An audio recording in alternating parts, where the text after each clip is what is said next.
누가복음 7장 4절. 이에 저희가 예수께 나와 간절히 구하여 가로되 이 일을 하시는 것이 이 사람에게 합당하니이다. 저가 우리 민족을 사랑하고 또 우리를 위하여 회당을 지었나이다 하니 예수께서 함께 가실새 이에 그 집이 멀지 아니하여 이 벗들을 보내어 가로되, 그 백부장이 보냈죠. 주여 수고하지 마옵소서. 내 집에 들어오심을 나는 감당치 못하겠나이다.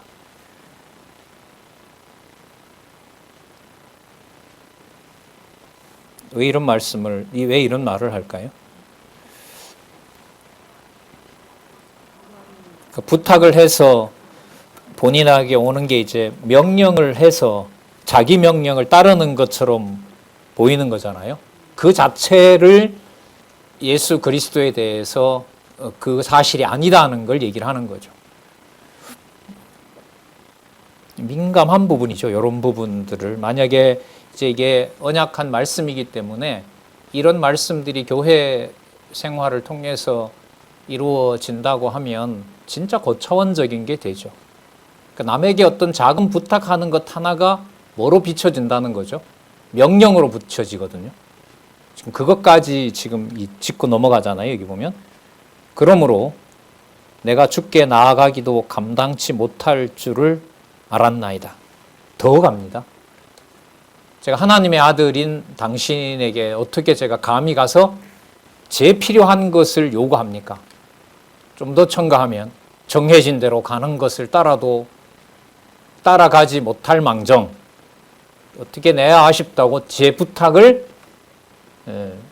할 수가 있겠습니까? 7절요. 내가 주께 나아가기도 감당치 못할 줄을 알았나이다. 그러니까 예수님을 누구 아들로 본다는 표현이 다 나왔죠.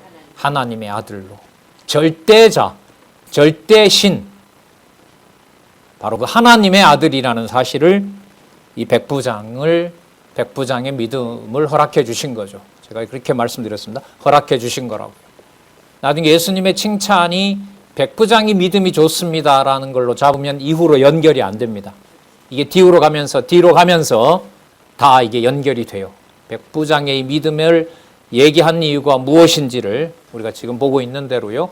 속죄주 임무, 선지자 임무, 통치자 임무, 선지자 표적을 통해서 당신이 하나님 아들임을 확인해주고 또 그 행위들을 이 땅에서 직접 아버지의 아들로서 수행하시는 내용이 나타나는 내용이 다음에 나오는 내용들이거든요. 8절. 저도 남의 수하에 있는 사람이고 제 아래도 군병이 있으니 이더러 가라 하면 가고 저더러 오라 하면 오고 제 정도로 이것을 하라 하면 하니이다.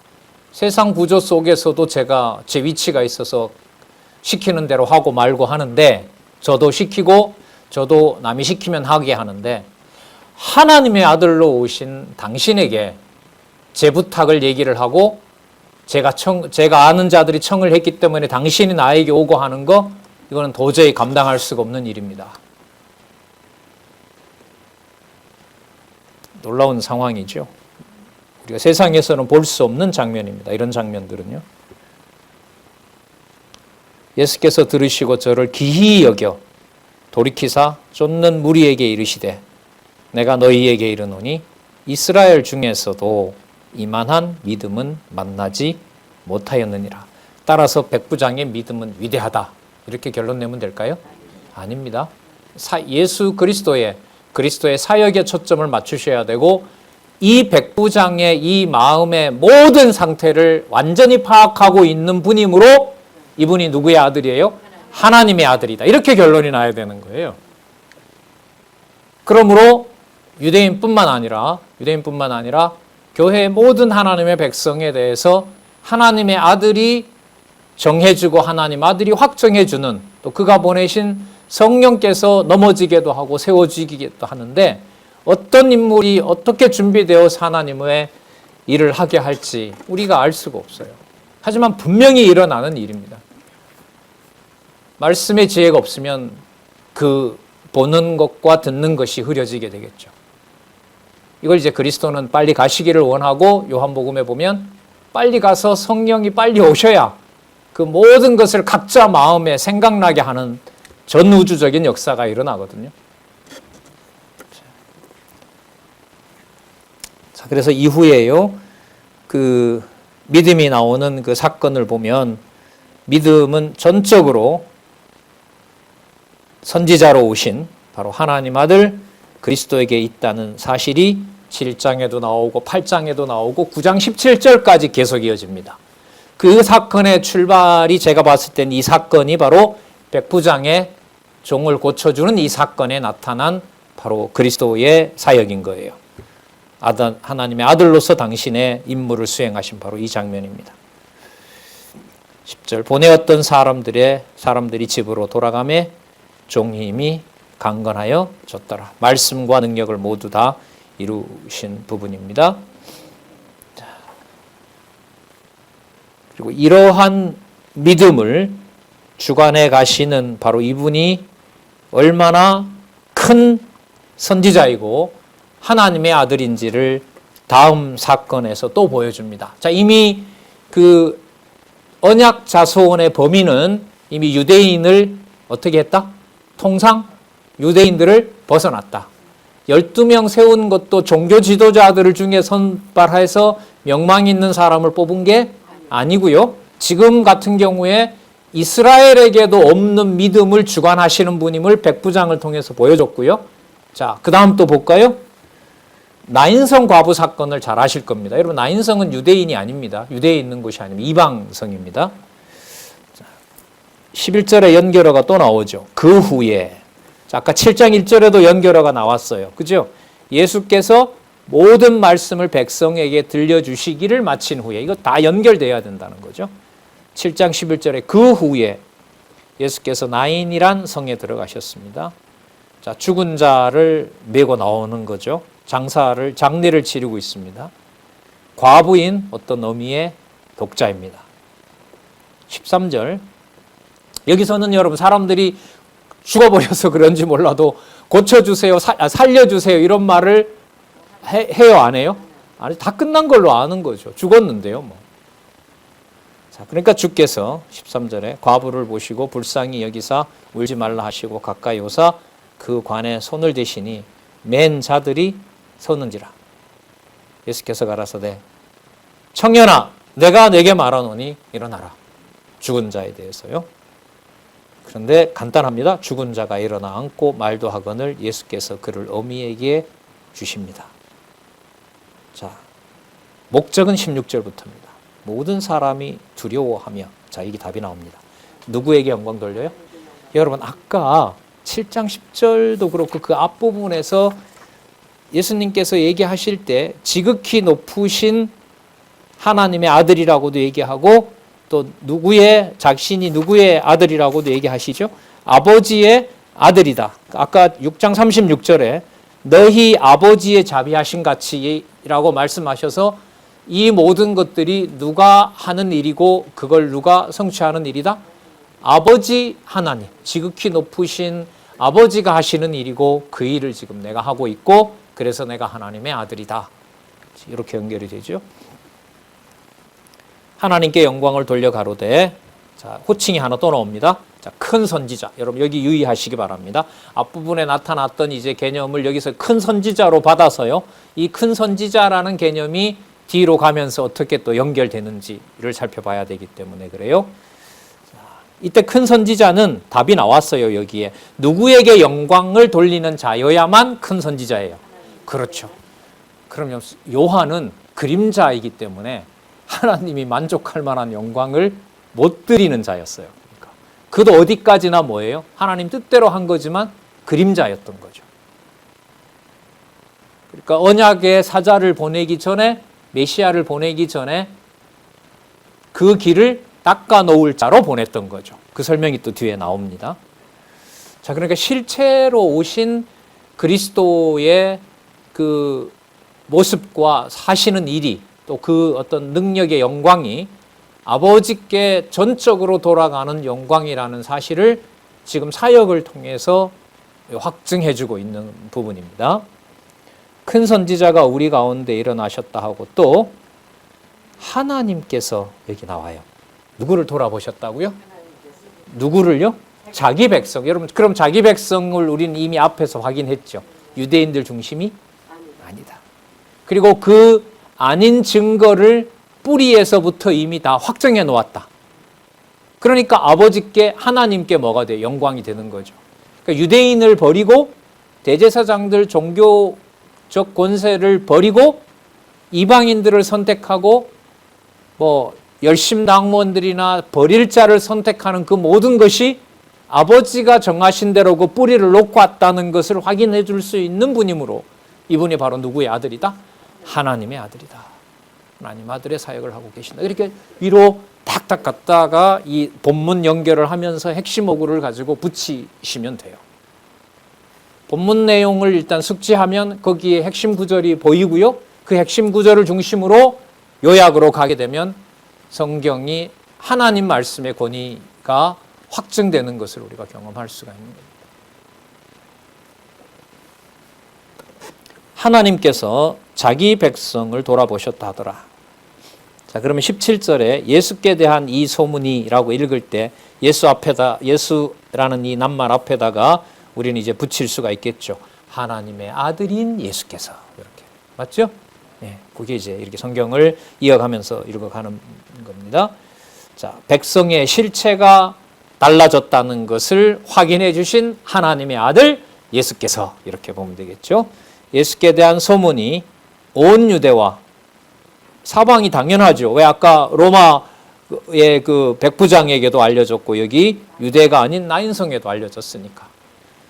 온 유대와 사방에 두루 퍼지니라. 이게 사도행전 1장 12절부터 이루어지는 온 유대와 예루살렘과 온 유대와 사마리아와 땅끝까지 복음의 증인이 되리라는 약속입니다. 자, 아까 우리 어떤 낱말 기억하자 했죠?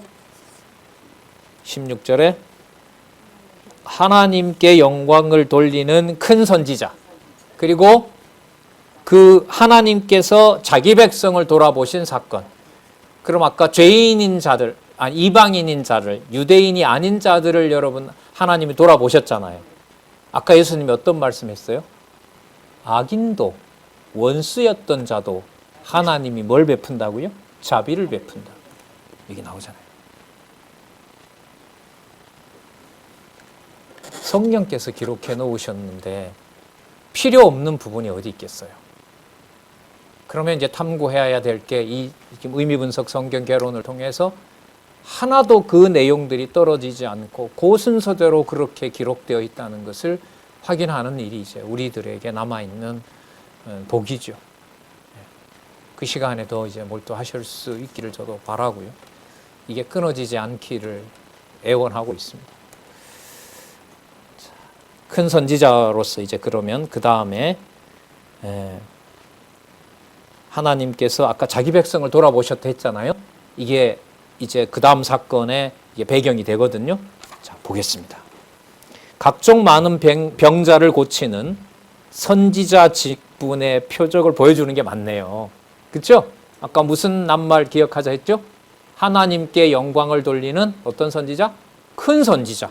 그럼 큰 선지자는 어떤 노릇을 해야 돼요? 선지자가 하고자 했고 하기를 원했고 했던 내용을 다 이루셔야 되기 때문에 그래요. 자, 그걸 누구 입을 통해서 증거하느냐? 마지막 구약 선지자로 온 세례 요한의 입을 통해서 이루세요. 왜? 세례 요한이 확인하거든요. 오실 그분이 당신 맞습니까? 그죠? 20절에 보시면 요한이 이제 제자들을 보내서 물었어요. 그리고 20절에 예수께 나와서 세례 요한이 보냈습니다. 당신께 말하기를 오실 그이가 당신입니까? 다른 사람을 더 기다려야 됩니까? 자, 21절 마치 그 시에 예수께서 보여주는 거죠. 질병과 고통과 및 악귀 들린 자를 많이 고치시며 또 많은 소경을 보게 하신지라. 자, 대답해 주세요. 너희는 가서 보고 들은 것을 요한에게 고해라. 소경이 보고 안전뱅이가 걷고 문둥병이 깨끗함을 받고 귀머거리가 듣고 죽은 자가 살아나고 가난한 자에게 복음이 전파된다 하라. 맞다. 오실 리가 내가 맞다. 내가 하나님의 아들이다. 그리고 뱃속에서 누가복음에 나오죠. 뱃속에서 그리스도가 잉태에서 들어오는 걸 보고 기뻐 뛰어놀았던 세례 요한의 임무는 지금부터 종결된 겁니다. 완성된 거죠. 그러니까 성취된 것이고요. 23절 이 말 한마디가 들어감으로 아들 임무가 어떻게 빛나는가 한번 보세요. 전파된다 하라. 그래 내가 메시아가 맞다. 자, 이렇게 된 거잖아요. 지금까지. 자, 23절 누구든지 나를 인하여 실족하지 아니하는 자는 복이 있도다. 이 구절 중에 누구든지 나를 인하여 실족하지 않는 자가 복이 있도다. 이렇게 강조를 주어야 될까요? 아니면 누구든지 나를 인하여 실족하지 않는 자는 복이 있도다. 이렇게 읽어야 될까요? 누구든지 나를 인하여 실족하지 않는 자는 복이 있도다. 1번, 2번, 3번 중에 몇 번? 3번. 이게 여러분 계시 중심으로 성경을 낭독하는 방법입니다. 병을 고쳐주셨다 이게 아니에요. 그러면 나를 인하여 실족하지 않는다는 말은 주제하고 바로 붙어요, 안 붙어요? 정확하게 붙죠. 누구이시구나. 아들 사역을 하시는 거구나. 아들 사역을 하시는 거구나. 그리고 내용은 앞부분에 연결되어 온 그 내용을 중심으로. 그러면 여러분 실족 여부가 아까 우리 어떤 낱말 기억하자 했죠? 하나님께 영광을 돌리는 큰 선지자. 맞죠? 자, 그러면 하나님께 영광을 돌리는 큰 선지자는 바로 예수님이니까 그 예수님에게 속하지 않는 자라면은 실족할 수밖에 없는 거죠. 그러면 당신이 누가 되는 거죠? 하나님의 아들이 되는 겁니다.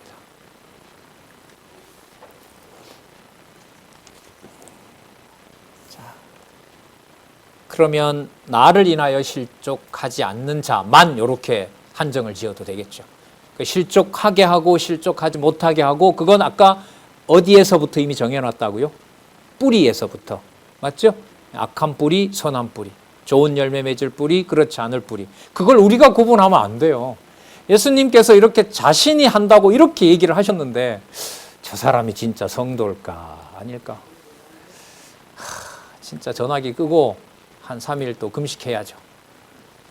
어떻게 참 생각하는 게 이 모양이냐, 아니면 자기 뭐 주먹으로 머리를 좀 치든가.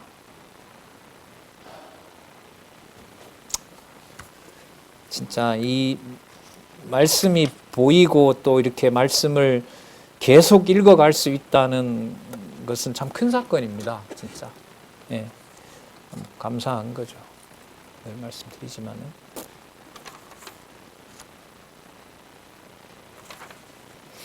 자, 나를 인하여 실족하지 않는 자는 복이 있도다. 우리 요거 여러 가지 또 생각하면 복잡하니까 이걸 염두에 두시면서 한번 그 다음에 뭐가 나오는지 볼게요.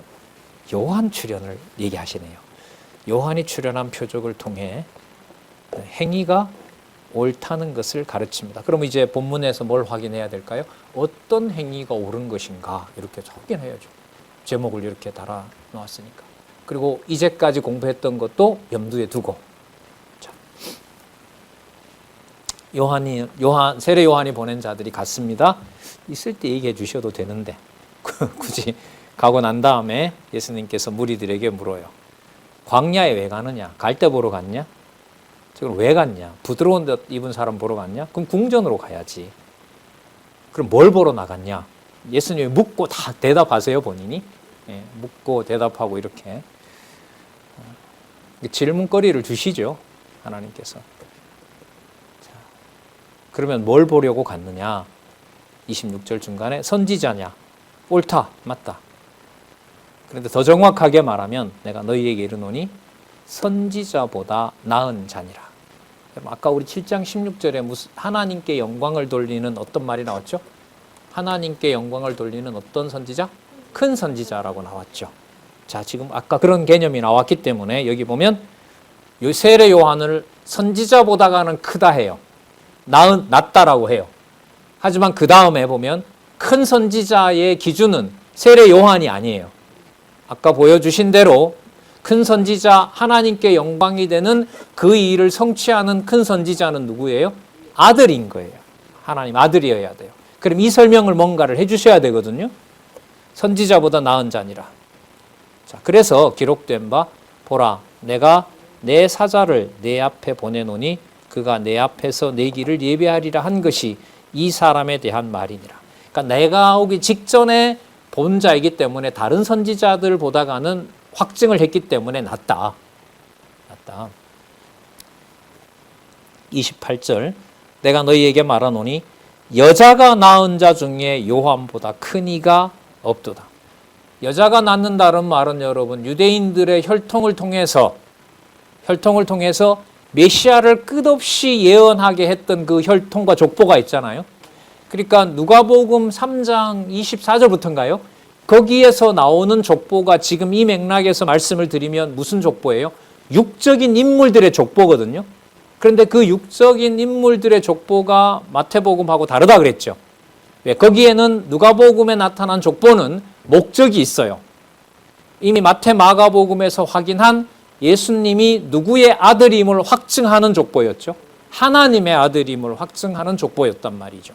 그러면 세례 요한을 예수님 오시기 전에 그가 왔다는 사실은 그 족보에서 얘기했던 대로 땅의 일이 이루어지는 것이 아니라 어디의 일이 이루어진 거죠? 그렇죠. 하늘에 있는 사건이 땅에 이루어진 거예요. 그러니까 세례 요한은 육의 몸으로 올 마지막 선지자, 말라기에서 예언했던 그런 면에서는 이 사람이 그 눈으로 누가 온 걸 확인하니까 아까 당신이 오실 그이가 맞냐고 했잖아요. 맞다고 했잖아요. 그 자기 눈으로 그 많은 선지자들이 보고자 했던 것을 못 봤는데 그 사람들은 세례 요한은 뭐예요? 눈으로 확증했잖아요. 그런 면에서 더 나은 자죠. 그러나 함께 해요? 하늘로 데려가요? 참수 당하잖아요. 순교 당하잖아요. 전 이게 이해가 잘 안 됐어요. 진짜. 지금부터 9세대도 있고 구약의 언약을 담당했던 자도 있고 예수님도 있고 해서 구약에서 얘기한 것을 이렇게 이룬다라고 제자들 무리 속에 넣어서 세례 요한이 사역하면 얼마나 멋있어요. 안 그렇습니까? 아버지도 부모님도 다 제사장 집하고 하나님의 방법은 그게 아니에요. 거기서 구약의 모든 언약들이 종결된다는 걸 세례 요한을 통해서 다 마감을 해버린 거예요. 지금부터는 구약이 아닌 하늘에 속한 모든 것들이 땅에서 다 이루어지는 거예요. 그러니까 육적인 몸으로 살아가지만 이방이 들어와 있는 이 하나님의 백성들의 본성은 육적인 방식으로 설명이 돼야 안 돼요? 평가하면 되겠어요? 안 되겠어요? 안 되는 거죠. 그걸 이제 성령을 약속하시면서 성령이 오셔서 교회를 세우는 사건으로. 그럼 육적으로 태어나는 가정도 무슨 이름으로 실족지 않게 될까요? 교회라는 이름으로 실족지 않게 되는 겁니다. 그 비밀을 우리는 말씀을 놓고도 많이 몰랐던 거죠. 등한시했던 거. 요즘들 많이 회개하고 계시고 저부터 시작해서 그 실체가 거기서 시작하는데 그걸 몰랐던 거죠.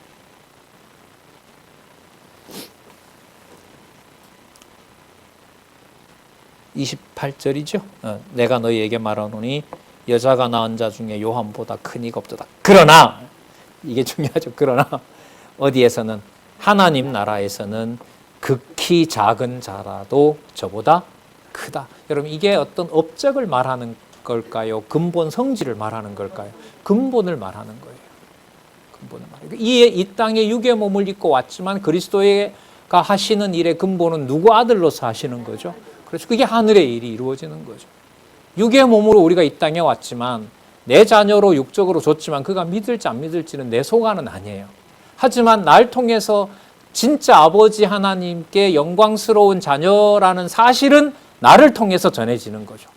이 일을 너무 소홀한 거고요. 너무너무 소홀했죠. 그 책임을 물어서 우리라도 먼저 지옥에 보냈는데 한들 우리도 할 말은 없어요. 마치 유대인들이 1500년 동안 받았던 것을 그것을 악하게 쓴 것에 대해서 심판하면서 예루살렘을 수십만 명 AD 70년에 다른 사건도 많지만은요. 그리고 600만이라는 홀로코스트 대학살로 몰아간 일처럼 그렇게 책임을 묻는다면 말씀운동 40년 역사에서도 가정교회에 대한 소홀함과 무시와 이거는 굉장히 괴로운 부분이죠.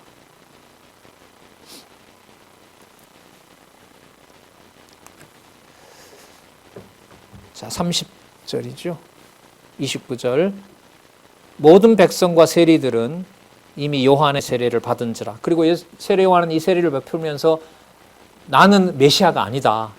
성령 세례와 그 다음에 불세례를 줄 분이 온다. 그분이 진짜 메시아다. 이렇게 얘기했죠. 자, 이 말씀을 듣고 하나님을 의롭다 하되 오직 바리새인과 율법사들은 그 세례를 받지 아니한지라. 그러니까 자녀들을 돌아오게 한다고 했는데 바리새인들은 돌아오지 않은 백성이라는 거죠. 그건 앞부분하고 연결시키면 어떻게 될까요? 뿌리가 악한 뿌리니까 악한 열매를 맺는 거죠. 그걸 하나님의 아들이 지금 선언하고 계신 거고요.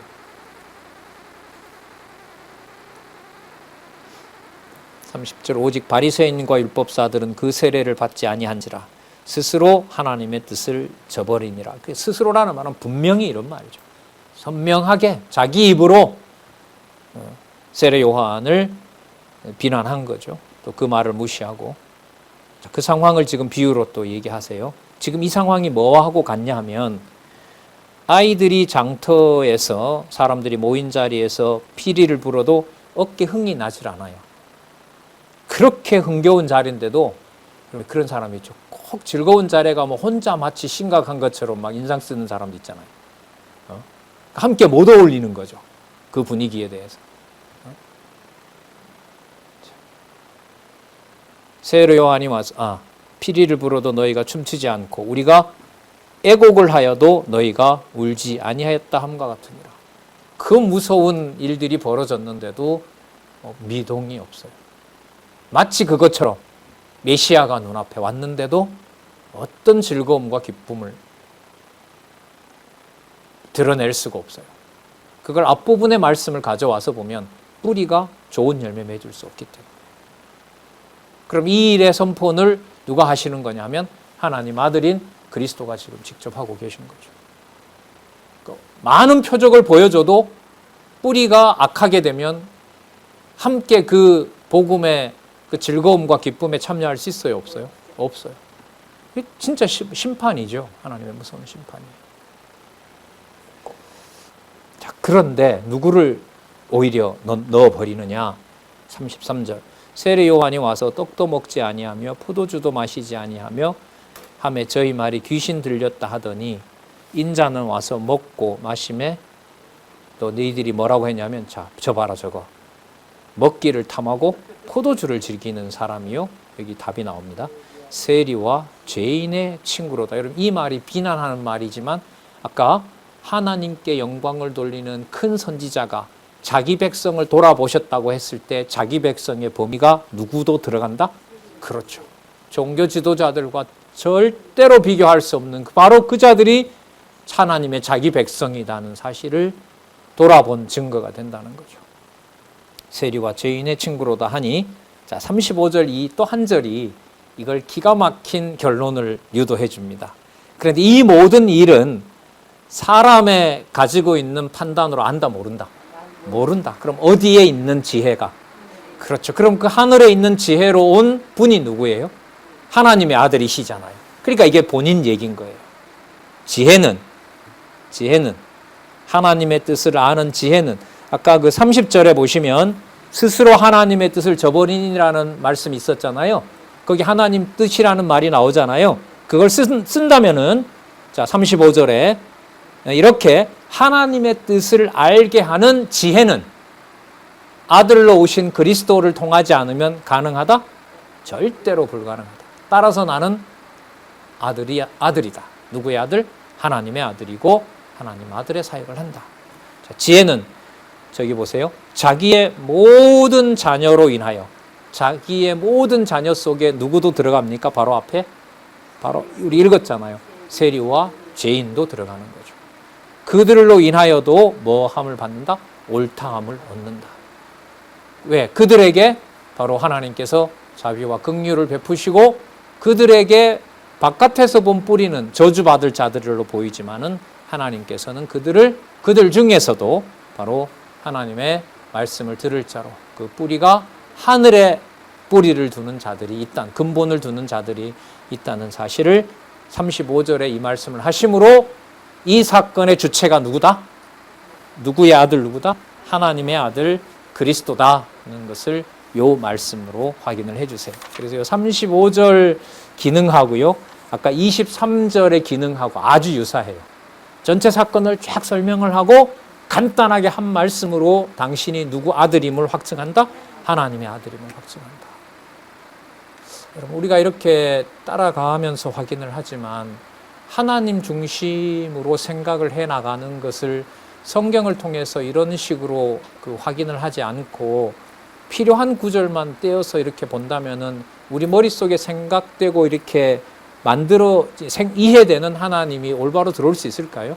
안 들어오죠. 그럼 만약에 이 구조대로 먼저 공부를 하고 하나님 중심으로 생각의 어떤 이 구조가 짜여진다면 세상을 볼 때도 어떤 공부를 하고 어떤 세상의 험한 일과 기쁜 일, 그 모든 일을 볼 때에도 누구 중심으로 생각할 수 있는 바탕을 주는 걸까요? 그래서 성경을 순서대로 공부하는 게 중요해요. 그것도 많이 못했어요. 하나님이 못하게 하셨다고 핑계가 아니라 하나님의 자비를 구하는 겁니다. 다시 하나님 하지 못하게 하셨는데 이해는 좀 하게 해주세요. 자꾸 퍼져나가는데 여기가 붕괴되면 안 되지 않습니까? 그러니까 가정교회에서부터 더 잘 챙기게 좀 해주세요. 어떤 그런 간절함이 이제 여러분들과 저에게 있죠. 세리와 죄인의 친구로다. 지혜는 바로 예수 그리스도 자신을 말씀하시는 거죠. 자, 정리 한번 할까요? 7398로 가겠습니다. 7398에 가시면 두 번째 단락 밑에서부터 둘, 넷, 여섯, 여덟 번째 줄부터 한번 읽어볼게요.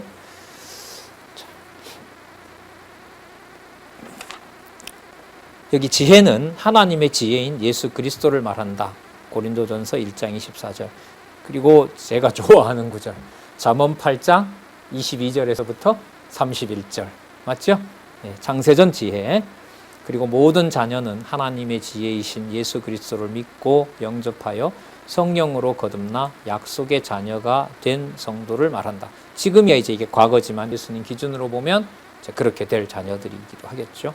따라서 이 시대 사람들이 세례 요한과 예수에 대해서 비난만 하는데 하나님의 지혜이신 예수 그리스도는 구속받은 성도로 인하여 그 행위가 옳다는 것을 인정받게 된다는 뜻으로 가르치신 것이다. 이게 앞부분 본문하고 관계가 되는 게 맞죠. 나에게 속한 자는 복받을 자들인데 세상은 뭐한다? 배척한다. 배척하는 그들을 뭐한다? 하나님이 사랑해서 살려둔 거니까 그들을 네가 심판하지 마라. 오히려 때리면 한 뼘 더 때려대라. 가져가면 달라고 하지 마라. 법정 소송하지 마라. 이걸 그리스도가 아버지 뜻대로 대속 사역에서 다 받아내시는 거죠. 자, 아까 세리와 죄인의 친구라고 얘기했고요. 세리와 죄인도 하나님 자녀로 만드는 그 지혜는 전적으로 누구에게 있다? 하나님 아들 바로 그리스도에게 있다. 자, 바로 그것이 세리와 죄인을 선택하는 것이 아버지의 뜻대로 그것을 이루는 것이 바로 그게 옳다 한다, 의다 이 말인 거죠. 너희는 그의 나라와 그의 의를 구하라 하잖아요. 그게 아까 35절에 나왔잖아요. 옳다함을 얻느니라. 지혜는 누구에게 속한? 하나님에게 속한. 그래서 여러분 그 다음에 죄인인 한 여자가 사함을 받고 바로 하나님의 자녀라는 사실을 그리스도가 확증해 주는 사건이 7장 36절에서부터 50장까지 사건입니다. 연결이 되죠. 자, 세리와 죄인의 친구. 자, 여기 나오죠. 시몬의 집에서 여자를 통해 죄를 사하는 표적을 보여주시는 게 아까 우리 살펴봤던 지혜, 참 지혜를 통해서 드러나는 하나님의 의, 유대인의 기준과는 다른 세리와 죄인도 친구가 되게 할 뿐만 아니라 하나님의 자녀가 되게 하는 사건. 그리고 그 자녀가 얼마나 기쁜지 모든 것을 던져서 지불하면서 그리스도를 하나님의 아들로서 증거하는 내용. 그게 그 다음에 논리적으로 연결이 됩니다. 자, 36절 바리새인이 식사를 청합니다. 37절에 누가 왔냐 하면 죄인인 한 여자가 왔습니다. 그리고 향유 담은 옥합을 가지고 와서 38절 보세요. 앞으로 안 오고요. 예수님 뒤로 가서 그 발 곁에 서서 울며 눈물로 그 발을 적시고 자기 머리털로 씻고 그 발에 입 맞추고 향유를 부으니, 자, 아주 좀 이상한 장면이죠. 자, 그럼 이 사건을 예수님이 어떻게 말씀하시는지 보십시다. 예수를 청한 바리새인이 이것을 보고 마음에 이릅니다. 야, 저 여자가 선지자면 저 여자가 누군 줄 알 텐데 왜 저러지? 저 왜 가만히 있지? 더러운 여인아 가라고 하든지 이렇게 해야 되거든요. 자기를 만지는 이 여자가 누구며 어떠한 자 곧 죄인인 줄 알았으리라 하거늘. 그럼 앞부분하고 연결되죠? 낱말도 나왔으니까. 누구와 누구의 친구로다? 세리와 죄인의 친구로다. 자, 연결됩니다. 증거는 당신이 하나님 아들인 것을 증거하는 것. 자, 이렇게 연결을 지어야 되겠죠. 40절 예수께서 그 사람 보고 그런 마음을 가진 사람이 아니라요, 베드로에게 얘기해요. 베드로에게 41절에 보면 빚 주는 사람에게 빚진 자 두 사람이 있는데 잘 아시죠? 하나는 500데나리온이고 하나는 50데나리온의 빚을 졌다. 근데 이 다 사해 줬는데, 탕감을 다 해줬는데 누가 덜 사랑하겠느냐? 자, 43절 시몬이 대답하여 가로되 제 생각에는 많이 탕감을 받은 자니이다. 가라사대 내 판단이 옳다. 자, 그렇게 딱 확정을 짓고 여자를 돌아보시며 시몬에게 이르시되, 여자를 다시 보고 또 시몬에게 얘기를 합니다. 자, 이 말씀도 참, 야 시몬아, 내가 너를 천국 백성으로 불렀는데 내가 네 집에 들어갔는데 너 발 씻는 물로 준 적 있냐?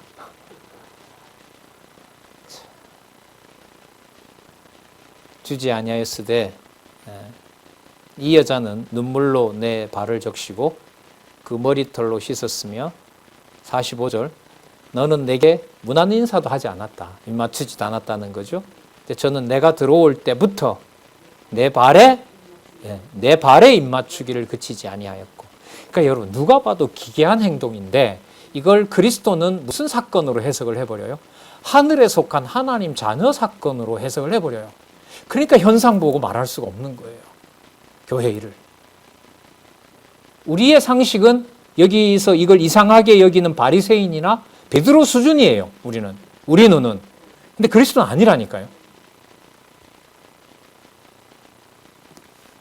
너는 내 머리에 감람유도 붓지 아니하였으되 저는 향유를 내 발에 부었느니라. 이러므로 내가 네게 말하노니 저의 많은 죄가 사하여졌도다. 왜냐하면 저의 사랑함이 많다. 그 그리스도를 사랑하는 것이 많은지 적은지를 눈으로 보는 행위로, 눈으로 보는 그 행위를 통해서는 얘기할 수가 없어요. 마음을 하나님께서 순하게 줘서 함께 동력하는 것을 알게 하시면 가능하죠. 하지만 사람의 어떤 규모를 통해서 하나님을 사랑한다, 그렇지 않다라는 것은 이거는 위험한 판단입니다. 이는 저가 사랑하는 것이 많다. 그러니까 인간적인 일이라기보다 베드로 너보다 뭐 이렇게 되겠죠. 그러나 택함이 그리스도에게 있는 거니까요. 사함을 받는 일이 적은 자는 적게 사랑하느니라. 그러면 죄를 많이 지으면 예수님을 사랑하는 게 그만큼 많아지나요?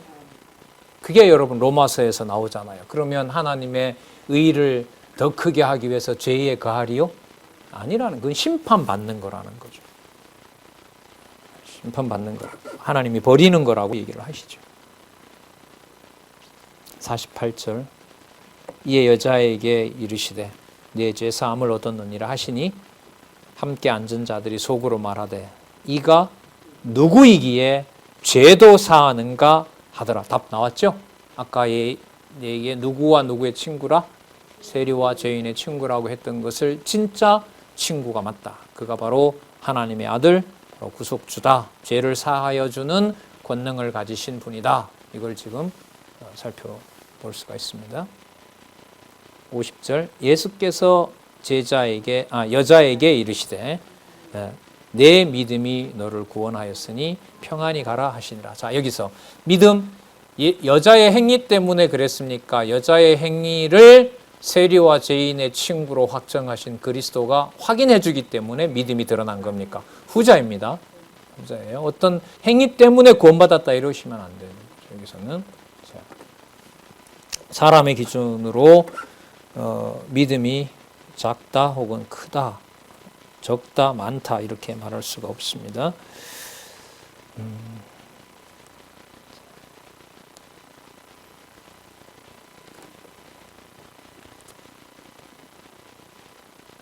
그 다음에는 아까 세리와 죄인의 친구라는 걸 확인해 주셨죠.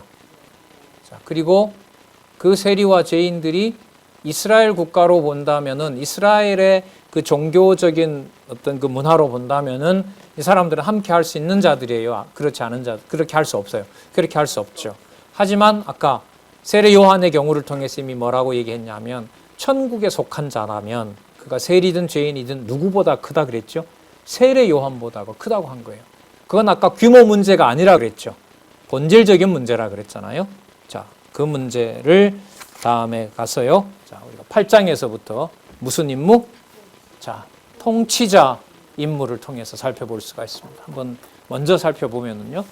자, 그러니까 여러분 선지자 임무의 마지막은 결국은 말씀을 통해서 누구를 모으는 일이었어요. 천국의 백성이 누군지를 모으는 하나님 아들의 사역을 하신 거죠. 그죠?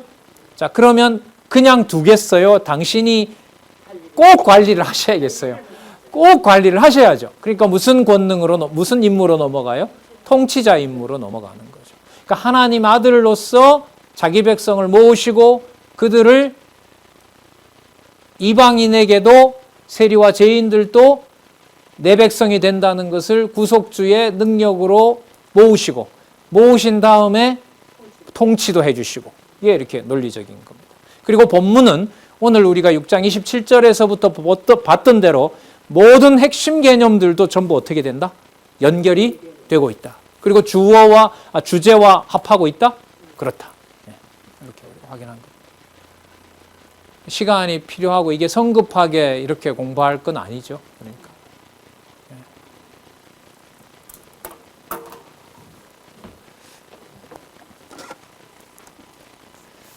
자, 그러면 우리 통치자 임무에 의한 사역 한번 볼게요.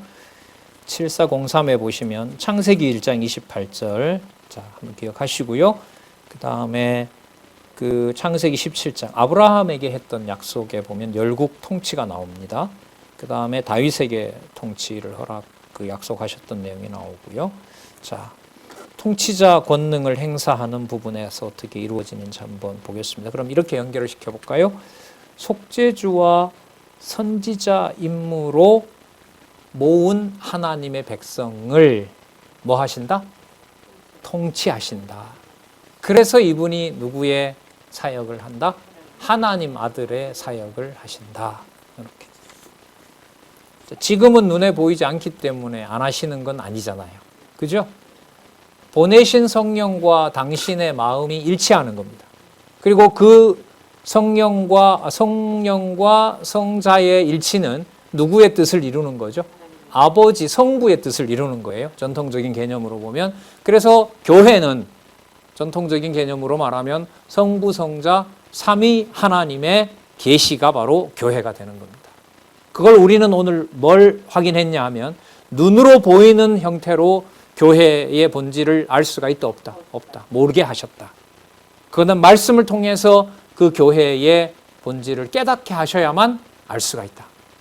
그 깨닫게 하시는 내용이 그리스도께서 당신이 하나님의 아들로 메시아로 오신 것을 사도행전 1장 11절까지 지상에서 확인해 주시고 언약하신 대로 보혜사 성령께서 오셔서 우리가 보는 신약 성경까지 다 완성하셨고 창세기부터 말라기까지 내용을 다 풀어서 바로 그 일이 예수 그리스도의 성취 내용이라는 사실을 우리가 알고 계신 대로 요한복음 5장 39절을 비롯한 누가복음 24장 44절 그리고 곳곳에서 그 내용을 확인해 주므로 창세기부터 계시록까지 정확무오한 절대진리 하나님의 말씀이다.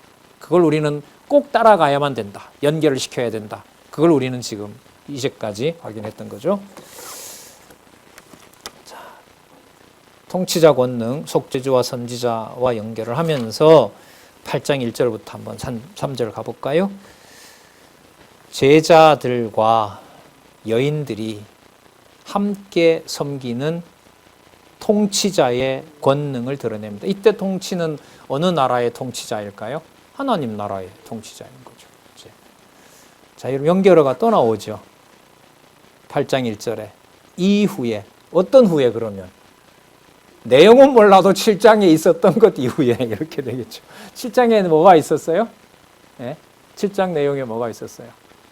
아까 6장 12절에서부터 7장까지 선지자 임무 중에 앞에 믿음과 죄사하는 능력을 보여준 후에 맞죠? 누구에게도? 죄인과 세리와 죄인에게도. 그리고 앞부분에 천국 우리 기준으로 나라를 통치할 만한 12명이 조건이 안 되던 자들에게 맞죠? 그들과 또 세리와 죄인과 아까 로마 백부장과 또 나인성 과부와 그러니까 모든 하나님의 백성들 우리는 알 수 없지만 정해진 하나님의 모든 백성들에게 자 넣어볼게요. 속죄주와 선지자의 임무를 보여주신 이후에 이렇게 공부하시면 돼요. 그러니까 자꾸 책장을 어떻게 해야 될까요? 앞으로 뒤로 어쩔 수가 없어요. 그럼 이게 며칠 가다가 하려고 하면 힘이 들까요? 힘이 안 들까요? 되게 힘들죠. 자기가 적어놓은 것도 기억이 안 나요. 무슨 말씀인지 아시죠? 제가 그러거든요. 저도 메모 많아요. 이거 내가 언제 썼지? 비참해지는 거죠. 조금씩이라도 매일 먹자. 하나님 매일 먹게 해주세요. 이후에 예수께서 각 성과 촌에 두루 다니시며 자 이제 나오네요. 하나님의 나라를 반포하시며 그 복음을 전하실 하나님 나라 했을 때 적어도 오늘 우리가 공부했던 내용들은 자 담아 가지고 보겠습니다. 여기 다 나오네요. 그 복음을 전할 때 어떤 자들? 12제자. 자격이 전혀 없는 12제자. 하지만 뿌리는 아버지의 자녀로 택한 12제자. 하지만 그 속에 또 버릴 자도 포함하는 12제자.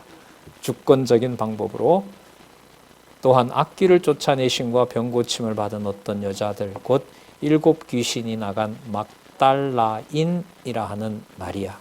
자, 많이 모여 있습니다. 이제 헤롯, 이 무서운 헤롯, 나쁜 헤롯, 세례 요한을 참수한 그 헤롯의 청지기